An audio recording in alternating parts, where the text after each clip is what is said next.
Patricia Innocent, thank you for being a guest on this podcast.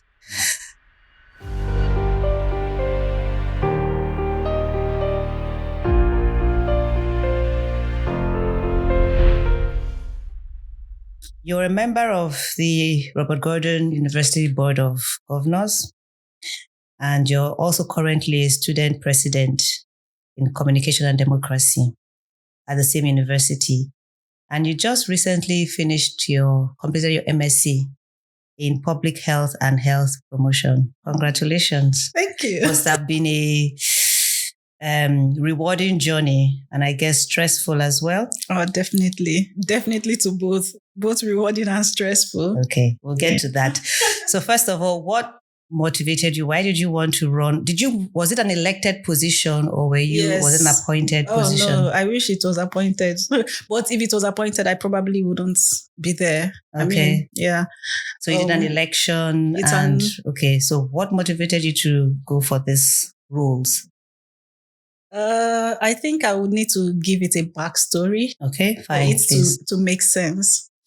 So I am a Nigerian. From back home, if you want to bore me, talk politics.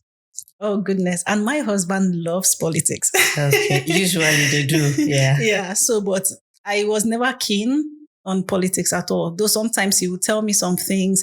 History, I would just be listening with one ear. Sometimes it pays off because I remember a question was asked during my undergraduate years in university, and it had to do with politics. Something I've been using one ear to listen to my husband talk about. So I passed the course. Okay, now coming to Aberdeen, Robert Gordon University, I started from the International College, Robert Gordon University, ICRGU, yes. So I did my pre-masters in public health and health promotion there. And it was just for a few months.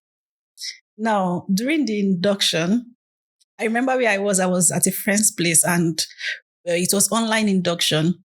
Then the member of staff that was talking to us now at some point said something. She said, "Oh, we're going to be having our student elections very soon. There is a role for student presidents and then there are roles for class representatives." I wasn't really listening. Remember, I don't like politics. But then she said, "It will be very good on your CV." Oh, goodness. I'm always very frank, like very sincere about this because that was what triggered me. Not maybe trigger might be a negative word, but that was what prompted me to want to run for the role of student president of the college. Now, again, I had finished university back in Nigeria. I wasn't working with that degree. I was teaching. I've been teaching for most of my life. So I felt, okay, if I'm a student president, it will look good on my CV. So there'll be something nice there. And that was when I told my friend, I think I'm going to run for this. That was where that started. It was a very tough competition. We went through the nomination phase, and I think at the end, we were like maybe 5 contestants going for that same role, including even that my friend that I had initially. Oh, okay. Yeah. So it was tough, but shockingly, I got elected as a student president of the college.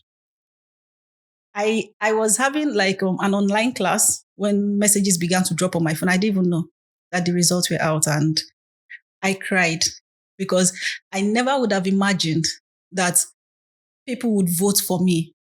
You know, they would believe in me enough to vote for me. Coming from where I'm coming from, I mean, I'm a female. And some people, even some students in the school, some guys who are also Nigerian, they had said, "Why is she running? What is she going for? You know, like, why am I so eager about this?" So I kind of, at some point, I almost lost faith that I would win. So you can imagine how I felt when it turned out that people actually saw a leader in me to vote me to be the student president of the college. So from that very moment, it was like a light bulb went on in my head. And I remember thinking to myself, wow, so it means in this part of the world, I can be anything I want to be. Nobody was interested in my age. I was older than a number of the people there because I had finished university years ago, maybe had like 8 years study gap. I was a mother, or I'm a mother, I'm a wife. Nobody was interested in any of that. The question was just, can she do it? And they voted. So it was like, I don't know, it was a turning point for me.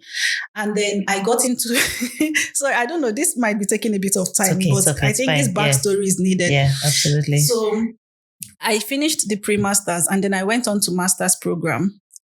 Then I became a class representative. And that was 2022, January. By February, I ran for student president election. We were 5 in that category as well. And I didn't win. I lost the election. I came a close second. I mean, the person that won with maybe about 70 something votes or thereabout, but the point still remained, I didn't win. I wasn't even discouraged, but I felt good within myself that I had given it my all. Yeah. Now, that did not stop me. After I lost that general student election, I went on to contest for Nigerian Student Society president. I got that. So that was what I was. And I just assumed I would finish as Nigerian Student Society president. But then 2023 came. I was writing my dissertation at this point, January 2023. And then there was the advert again to run for student president.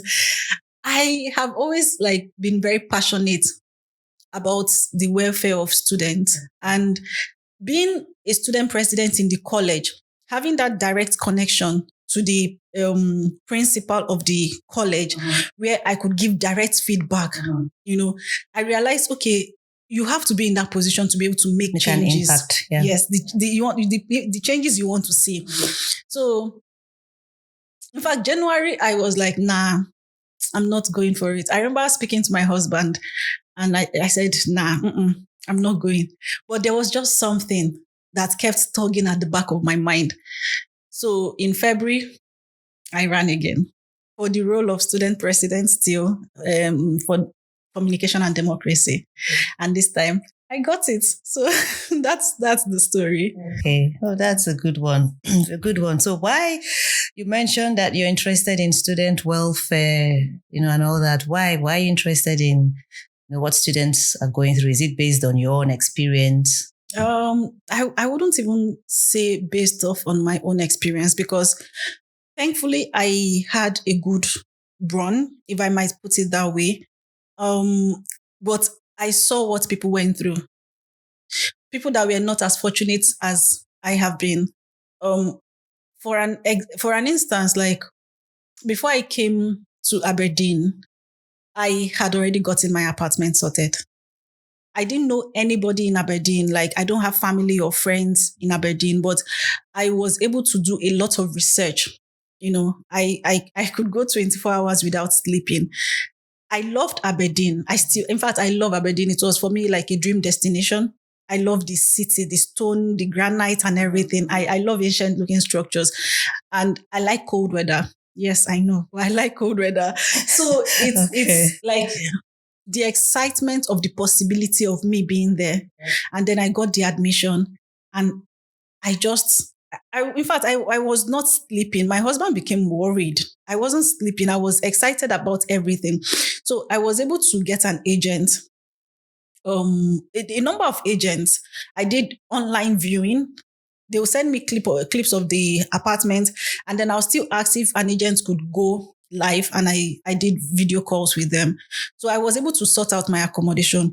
But for a good number of international students, not just Africans even, the story was not the same. So it was very disheartening seeing what students were going through on a daily basis. Some people lived in hotels, Airbnb, for weeks without accommodation. People were begging, to sleep. Can I sleep on the floor of your house? I promise you I will not be a disturbance, because it was crazy. So that's why do you think this is happening? I mean, why do you think students are coming into the country? Is it due to a lack of preparation, or not having the right information, or not doing enough research? It is a problem. Many students are going through it, like you have said. you have encountered or you have had the opportunity to, meet with students, and I think that has been their complaint. So from your discussions with them, what do you think is the problem? There is no key, like there's not a single thing that you say. It's not like a one size fits all kind of problem. So like everything you've listed, some is lack of preparation, some is lack of doing their own personal research. Mm-hmm. I mean, I've met people who said, "Oh, don't worry." They just arrived and they said, "Don't worry, my agent has told me within 2-3 days I'll get an accommodation." And at that point, I'm always like, in your home country, would you get accommodation within 2-3 days? Let's be realistic. Yeah. But these agents, some would paint this picture to be so perfect. Mm-hmm. And because people have not done their research, they just take it hook, line, and sinker. So that is an issue. And then sometimes it's also like maybe finance related. For example, though the government has given people like, okay, you must have a certain amount of money before coming into the country.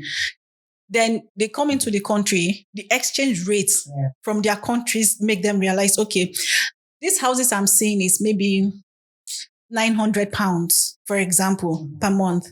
If I go through that way, I've not gotten a job yet. I'm going to run out of my money very soon.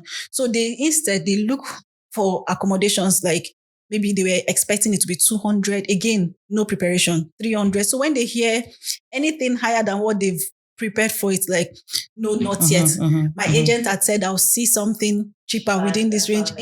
So a lot of different reasons make people not to have that accommodation sorted on time.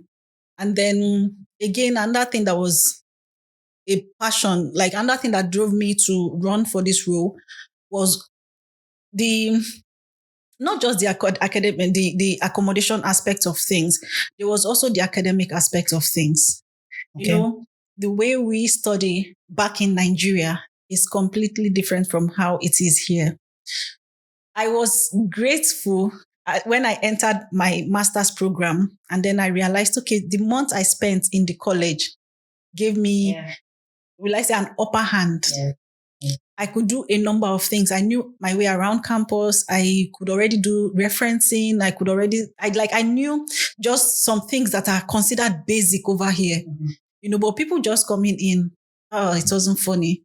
So first semester was, okay. First semester for you, right? No, not for me, like generally speaking. Okay. First semester was crazy because people came and the feeling, like I said, my course was Masters in Public Health and Health Promotion. Yeah. So people came in feeling like, oh, I'm a doctor in my country. I'm brilliant. I am that. I'm established. I'm a pharmacist. They all had their titles. And then you come and you find out that, okay, my course, for example, we were not even writing exams. It's coursework. Yeah. We are not used to that. We know how to jack. Definitely. Read. And that's the difference. Go and offload. Yeah. Okay, it is writing. So my first made the mistake of waiting till after all of the modules have been completed, and we're waiting for them to say, okay, go, start your coursework. Then you find out you're running against trouble. That is trouble, brewing trouble. Yeah, definitely. Then time to submit, turn it in, plagiarism, everything. So it was crazy. And a number of these things could have been avoided if the students realized on time how important some of these things are. Of course, during induction, they will talk to you. I was about to say that they go through a lot of all these things. But we don't take it. We don't think of it as such. Like I'm telling you, I mean, not me anyways. Like people will feel I am an established person back home. I graduated top of my class back home. But are you good in critical thinking? If they said express or analytically describe or, all those languages, and you find out that you can write 5,000 words, but you've not given what was asked of you. Yeah. So these things made international students struggle with academics, and they were having really tough time. Looking for job opportunities was another thing. Oh, goodness gracious. We need a cleaner. and you apply for cleaning role and they say, oh, sorry, unfortunately, you're not qualified, or unfortunately, we can't take you. We need somebody with 3 years cleaning experience to clean. So it was infuriating for a number of them. So I ran for the role because, like I mentioned, I'm passionate about students' well-being, helping to guide them as they come in, as you're coming in. I'm telling you, because we have this students meet and greet with student presidents. We even did that last Monday. So I tell you in advance, do not joke with RG. This is what awaits you. Yeah. So when they get that information beforehand, like, we are not here to scare you. We give you, we list all the support you get from the university. And I want to believe other universities have. Yes, I was about to say that. So it's not just peculiar to RG, to Robert Gordon University. Yeah. I think every university in Scotland, and I would say probably in the UK, because a lot of their students, majority are international students. So there's always that support, lots of support, advice, information, which I think some people are not very good at, reading information, getting information, doing their research. So in almost, I would say, every university, they have that support system. Mm-hmm. It's now left for the individuals to make use of the system that is available.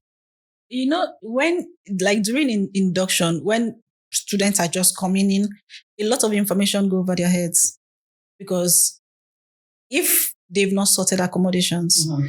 although now students are not coming in with dependents again because of the immigration rules, but before now, they would be worried about their children, their spouses, registering for schools for children, taking the children to school runs, and you're having classes.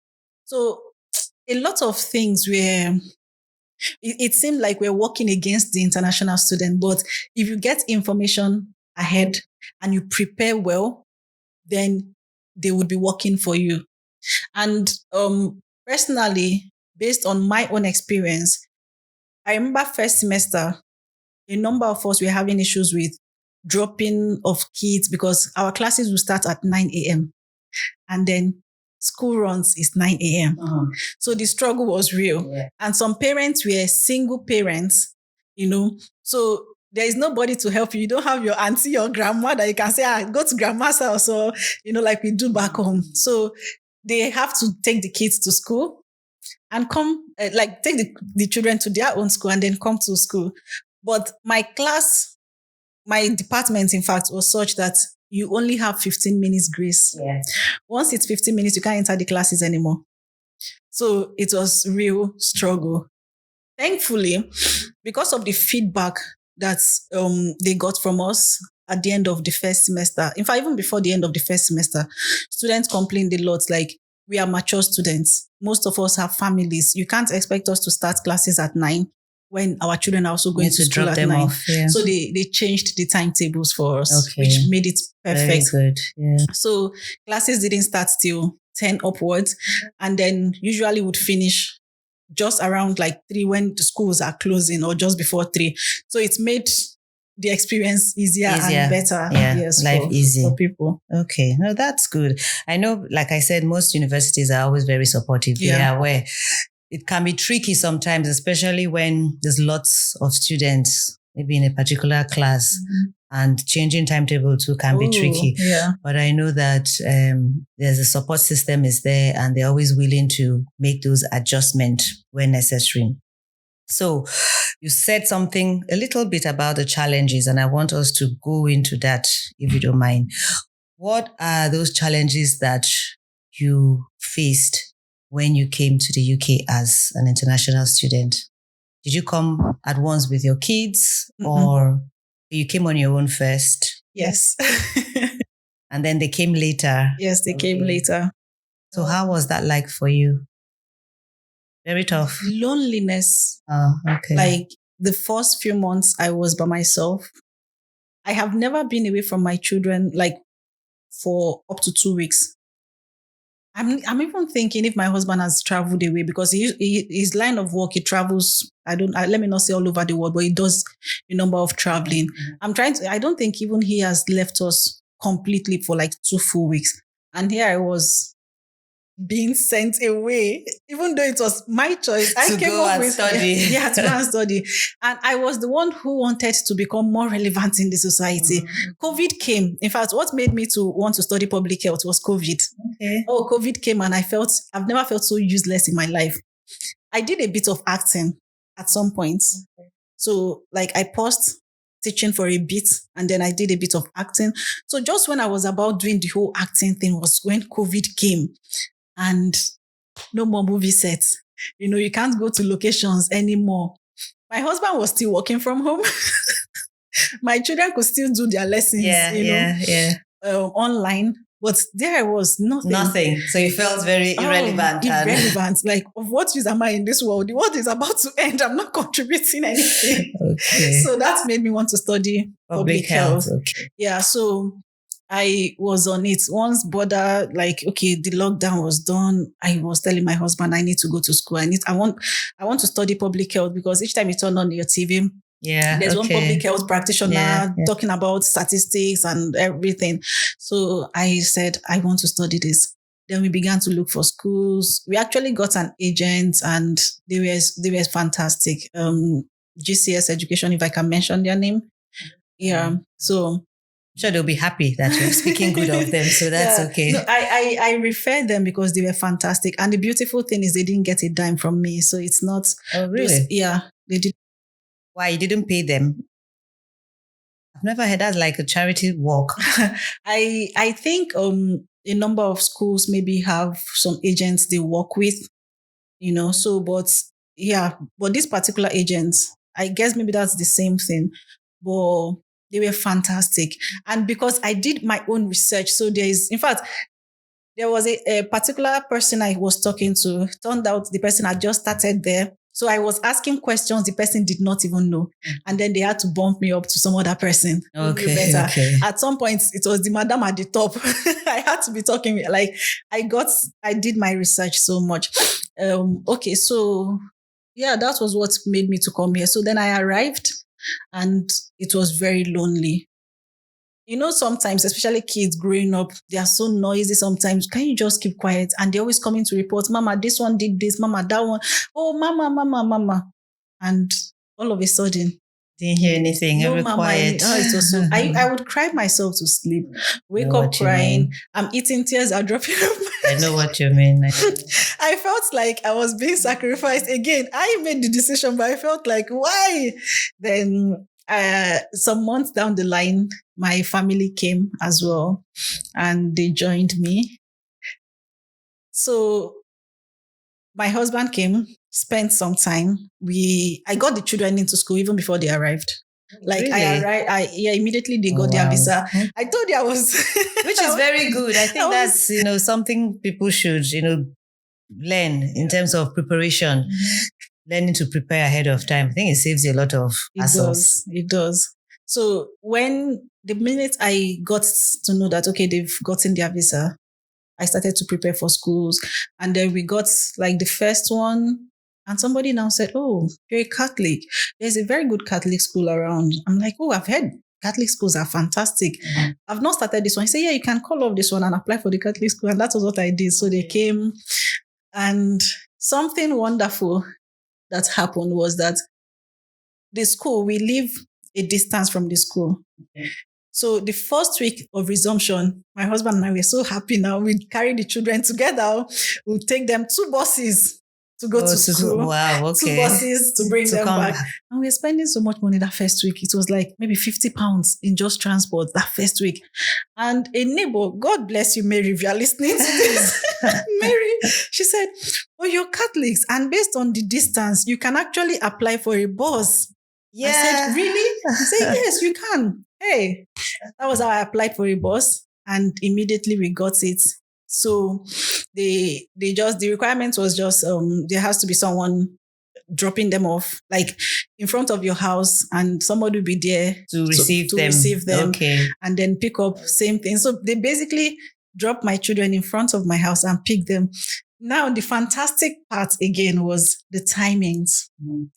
I picked accommodation because, like I said, I did my research. I picked my accommodation my house is like maybe 12-minute walk from my school. Okay. So my children's school bus comes around say 8:25, 8:30. So picks them to school. And then You I go head my off way. to your... We get ready and then I go my way. Then the school, they close by 3. Sorry, like 3:15 is when they close. And then I usually finish by 3. So I'm home before before they even finish. Like my life, that's why I said it's the part about me running for presidency. It wasn't because of my personal struggles. It was like a lot of my things were aligned, but I saw what people went through, and I didn't wish that for people.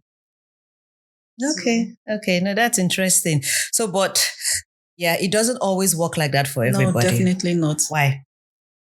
Why do you think it doesn't always work? Why do you think things worked relatively well for you, but for majority of international students, it doesn't? So they struggle. Preparation. Then, you see, before you leave your home country, you need to have plan A and plan B. Then you come here and you find out you're having plans even up to P. But that's the truth. You see that, whatever plan you thought you had back home, it's not visible. It's not, exactly. Yeah. So when you get here, you now see how things actually work, and then you have to go on to plan C. Before you know, you're making D, E, F, and then immigration rules will change, and you're like, okay, you have to revise those plans again. You're constantly thinking. Sometimes it almost causes anxiety. Sometimes it does cause anxiety, but what can one do? So then, again, particularly international students that had families, my kids were grown to a certain age where they could go to school immediately. Some parents were not that blessed yet. Some would still have their babies, some toddlers, and then there were some that found out maybe just before they traveled that they are pregnant, and then they come and give birth during studies. A department like mine, they would advise you to defer your admission. Yeah. So it's just different people, different experiences. And some got married here. Oh, really? Yeah. Oh, goodness. Okay. I have been blessed to attend a few weddings. So some got married here, some met here, fell in love, some... Really? During the 1 year of studentship? Yes. I just recently attended an engagement, which was so beautiful. Interesting. Yeah, okay. Life is happening all around us. So I tell people this, your experience, I use in Robert Gordon, but I'm going to generalize this. Yes, your experience out here when you come as an international student is completely, okay, not 100%, but is majority of your experience is up to you. Is whatever you make of it. If you prepare well before you come, say you find out that you're pregnant, definitely you're going to need help when you give birth. Yes. And then you're waiting till the dying minutes before you start looking for how to invite your mom to come assist you, or how to ensure your partner has joined you. How will it work? Then for some people, I remember when I came, within 2 weeks of arrival, I got 2 jobs. I had classmates that were asking me, Patricia, why? Why are you going out in this cold? I am going to work, and no, it's freezing. But then you were in class with me when our lecturer said there's no such thing as bad weather, just poor clothing or bad dressing. Layer up. I learned to wear a lot of clothes, invest in good winter clothes, right? Then you go out the door, do what you need to do. But some people know the code. I cannot be bothered. My bed is the right place I want to be. So time for things like maybe payment of school fees. Again, I'm going to use Nigeria here. I don't know other countries, how it works for them. Back, maybe even last year, we had what is called Form A. If you want to pay your school fees, you have Naira, and you want to pay your school fees, which is in pounds, you fill a Form A and you submit to your bank. It's online. Here or back home? Back home. Okay. Back home in Nigeria, yes. You do it online, you submit. Now, again, then you would be paying your fees according to the, not anymore. They had official, maybe exchange rates. So if, for example, the black market rate is, say, as at then, say 600 naira to £1, then official rate might be 450 or 500. So you're paying your school fees based on that. Yeah. And because you had that money before you came, people just relaxed. Yeah. And we're not interested in working like that. Shocking thing happened. The exchange rates became Went up. crazy. Yeah. As I speak to you now, exchange rate is about, like, there's no black market, there's no official, everything has been flat. It's flat rate now. So now it's like, I think as of today, maybe about 1,730 yes to £1. It's that crazy. So imagine those that came in and they believed they were rich back home. You came in and the exchange rate has showed you pepper. You didn't get a job on time. You're still needing to pay for your house rent, to feed. Now, this is very interesting, Patricia. This is really, really interesting. How does one survive? How do they survive? You have to earn in pounds. Because it's not their fault in terms of the situation of the economy back home. They have savings. I hear some people actually sell some of their properties or sell some of their possession. They come with money. They've done their calculation and they say, okay, this should maybe help for the next 2-3 months before we settle in. It's not their fault. No, it's not. They've done their homework. So how do they survive? How do they navigate through such horrible situation? You come in and then the exchange rate goes up, like what you're saying. Sadly, some have had to go back to their home countries. As I speak to you. So you've had some students that Yes. like given up. They can't. No, not even the students giving up. The university, you owing your school fees. Okay. And the university has been asking you to pay. You're not paying. You're not giving them any sort of information. I know there are a number of students as I speak to you now waiting to go back to their home countries. When you say waiting, how are they waiting? Because what are they waiting the for? The university has withdrawn their sponsorship. Okay. So now it's just, they've reported to UKVI. This person is no longer a student. We're no longer responsible for the student. And some might be lucky that they've gotten a sponsored job. Some not so lucky. So that's why, no matter how much, again, particularly if you're a Nigerian, you're dealing with the Naira. It's so unstable. So no matter how much money you think you have, there is nothing, like there are no guarantees that it would mean anything. So the best thing is you come in, yes, you're wealthy back home. Thank you. Congratulations. But as you arrive, get a job. Yeah. Do something, anything.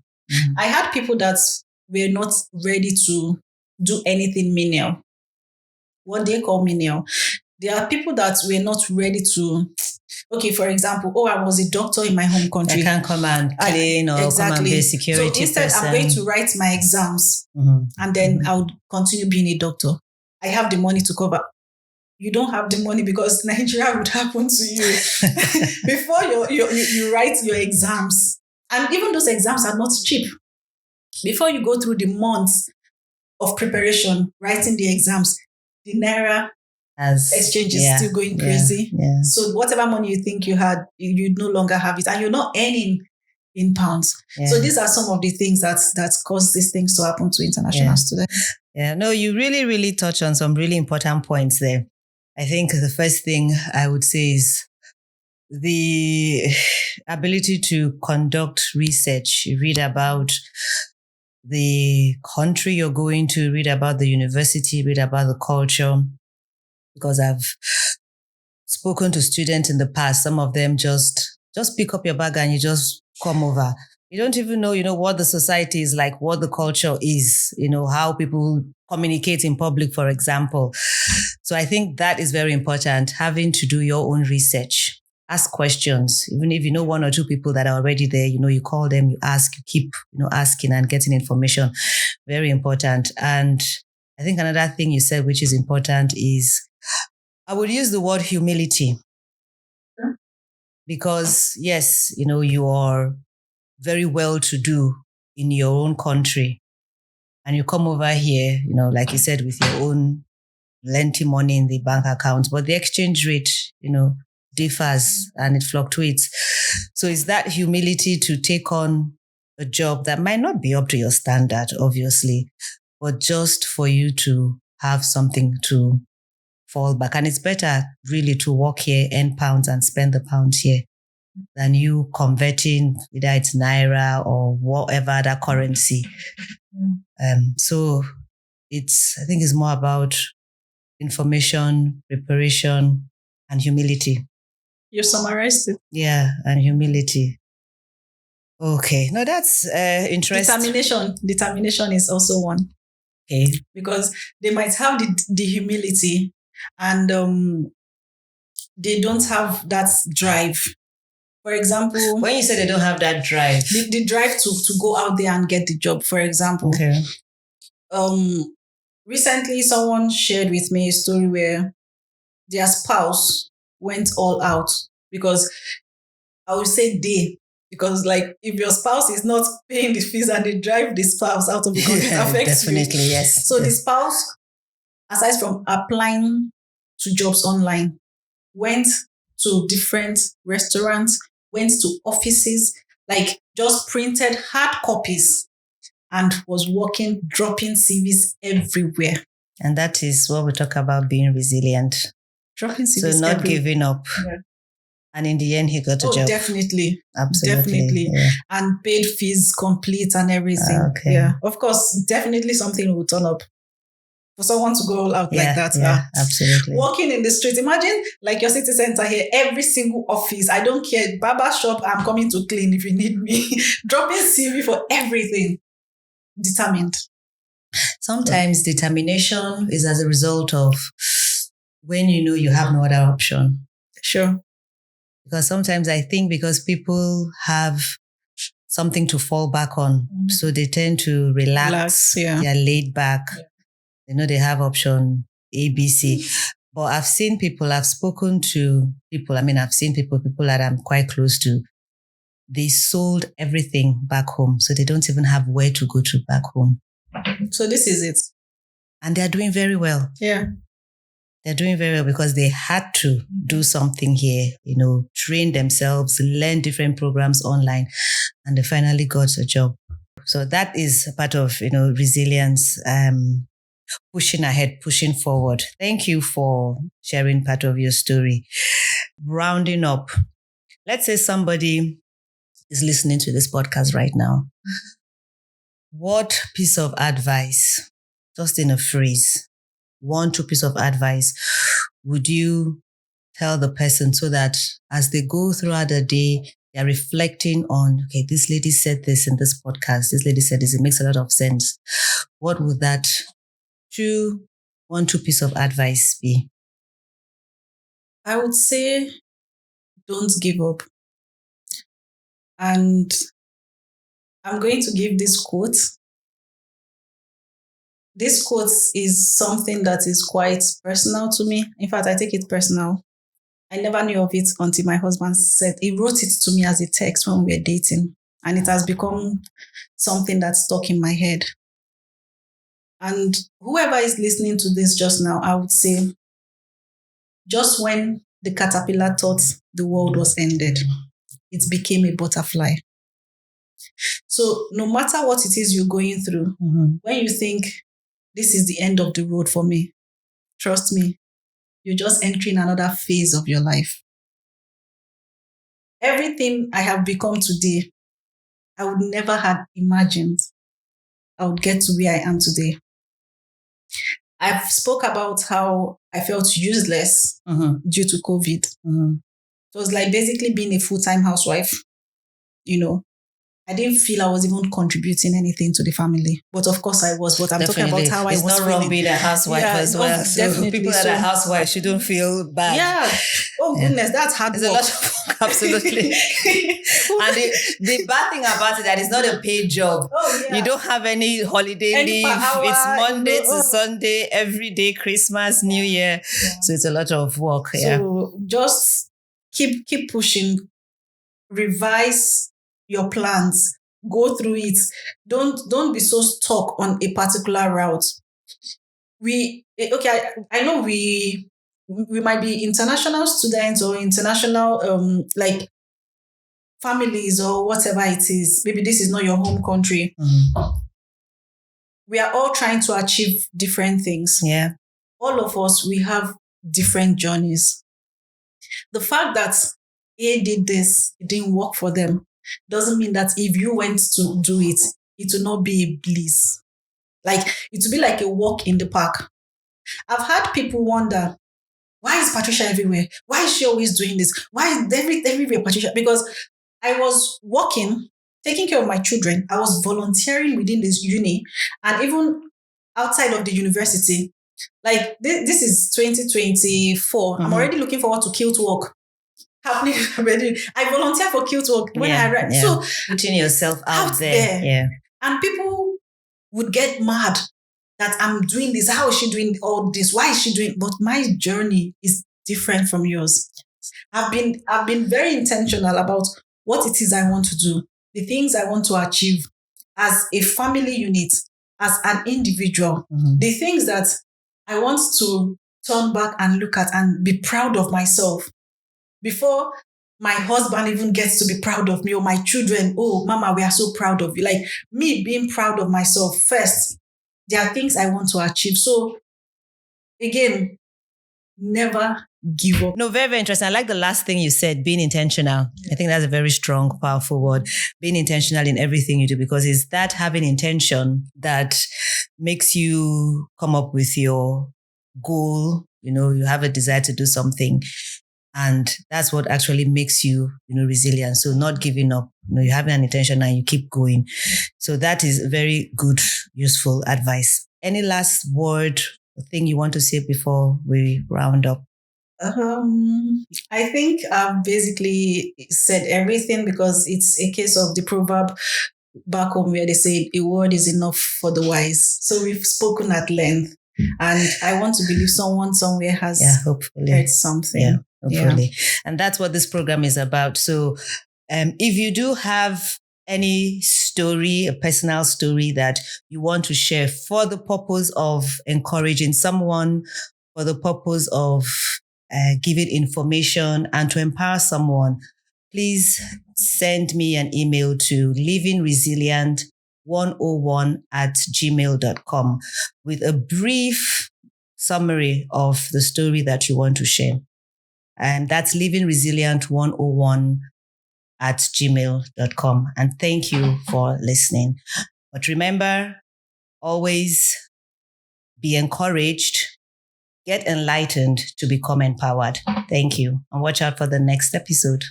Thank you. Thank you.